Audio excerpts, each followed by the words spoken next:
নমস্কার বন্ধুরা, ঐশীস কিচেনে সবাইকে জানাই স্বাগত।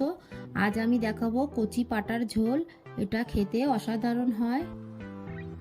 এখানে আমি নিয়েছি আদা, রসুন, পেঁয়াজ আর কাঁচা লঙ্কা। এগুলোকে মিক্সিতে পেস্ট করে নেব। গ্যাসে কড়া বসিয়ে দিয়ে এর মধ্যে সর্ষের তেল দিয়ে তেলটাকে গরম করে নিয়েছি। এবার এর মধ্যে দিয়ে দিলাম হলুদ গুঁড়ো, দিয়ে এবার আলুগুলোকে দিয়ে দেব। আলুগুলোকে আমি বড় বড় করে কেটে নিয়েছি। এর মধ্যে আমি আরও অল্প হলুদ গুঁড়ো দিয়ে ভালো করে আলুটাকে ভেজে নেব। আলুটাকে ভেজে নিয়েছি, এবার তুলে নেব। এই তেলের মধ্যে আমি আরও কিছুটা সর্ষের তেল দিয়ে দেব। তেলটাকে গরম হতে দেব। তেলটা গরম হয়ে গেছে, এবার এর মধ্যে আমি দিয়ে দেব একটা শুকনো লঙ্কা। লঙ্কাটাকে আমি দু ফালি করে দিলাম।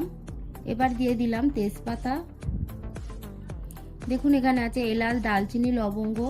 এটাকে আমি দিয়ে দিলাম। ফোড়নটাকে এবার একটু নেড়ে নেব। এরপর এর মধ্যে দিয়ে দেব কুচানো পেঁয়াজ।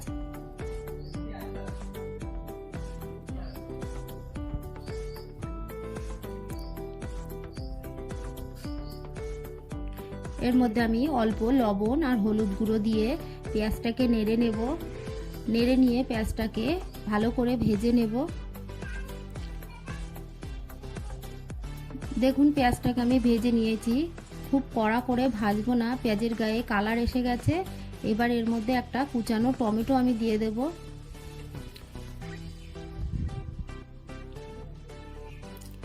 টমেটোটাকেও খুব ভালো করে নেড়ে নেব।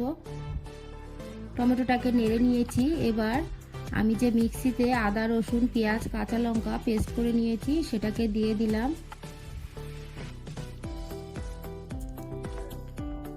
এবার এটাকেও খুব ভালো করে নেড়ে নেব।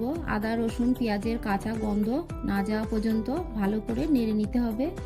তারপর এর মধ্যে অল্প জল দিয়ে এবার এর মধ্যে আমি গুঁড়ো মশলা দিয়ে দেব।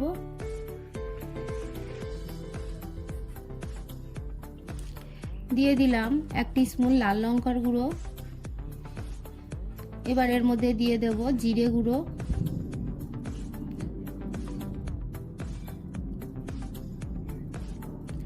হাফ টিস্পুন দিয়ে দিলাম ধনে গুঁড়ো, দিয়ে দিলাম পরিমাণ মতো হলুদ গুঁড়ো।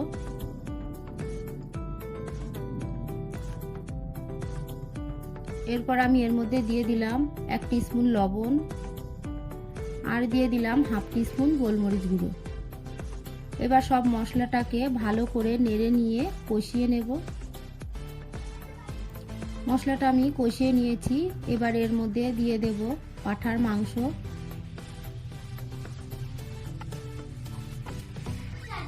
আমার এই রেসিপিটা আপনাদের ভালো লাগলে আমার চ্যানেলটিকে সাবস্ক্রাইব করে পাশে থাকা বেল আইকনটি ক্লিক করে দেবেন। তাহলে আমার নতুন নতুন ভিডিও নোটিফিকেশান আপনাদের কাছে পৌঁছে যাবে। ভালো করে মটনটাকে কষিয়ে নেব।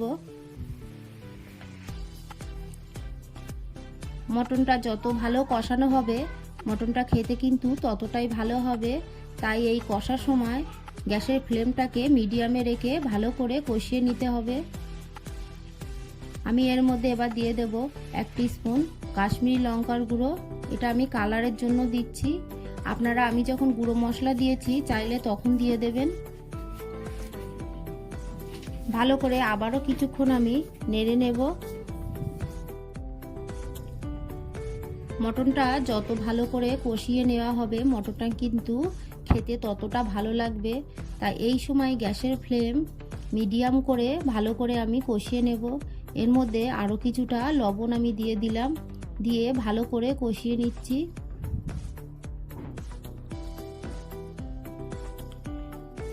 ভালো করে আমি মটনটাকে কষিয়ে নিয়েছি। এবার এর মধ্যে দিয়ে দেব গরম জল।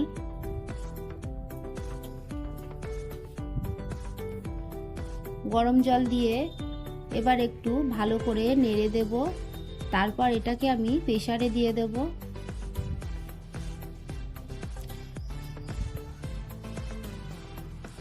প্রেসারে দিয়ে আমি 5টা সিটি মেরে নিয়েছি। তারপর এর মধ্যে আলু দিয়ে দিলাম আর 2টো কাঁচা লঙ্কা দিয়ে দিলাম। এই সময় কাঁচা লঙ্কা দিলে মটনের ফ্লেভারটা ভালো লাগবে। আলুটাকে দিয়ে এবার আমি 2টো সিটি মেরে নেব। নিয়ে প্রেসার থেকে এবার নামিয়ে নিয়ে আমি কড়াই দিয়ে দিয়েছি। দেখুন, এরপর দিয়ে দেব গরম মশলার গুঁড়ো। আমি সানরাইজের শাহি গরম মশলা দিচ্ছি, আপনারা আপনাদের পছন্দ মতো গরম মশলা দেবেন। দিয়ে ভালো করে এবার এটাকে মিশিয়ে নেব। রান্নাটা আমার হয়ে গেছে। এটাকে মিশিয়ে নিয়ে আমি গ্যাসের ফ্লেমটাকে অফ করে দেবো। আপনারা এইভাবে বাড়িতে বানাবেন আর আমাকে কমেন্ট করে জানাবেন কেমন হয়েছে। এই সময় আমি নুন ঝাল ঠিক আছে কিনা একটু চেখে নেব। কম থাকলে আপনারা এই সময় দিয়ে একটু ফুটিয়ে নামিয়ে নেবেন। মটনটা দেখে তো আপনারা বুঝতে পারছেন কতটা খেতে ভালো হয়েছে। রেসিপিটা ভালো লাগলে একটা লাইক করবেন। পুরো ভিডিওটা দেখার জন্য সবাইকে জানাই অসংখ্য ধন্যবাদ।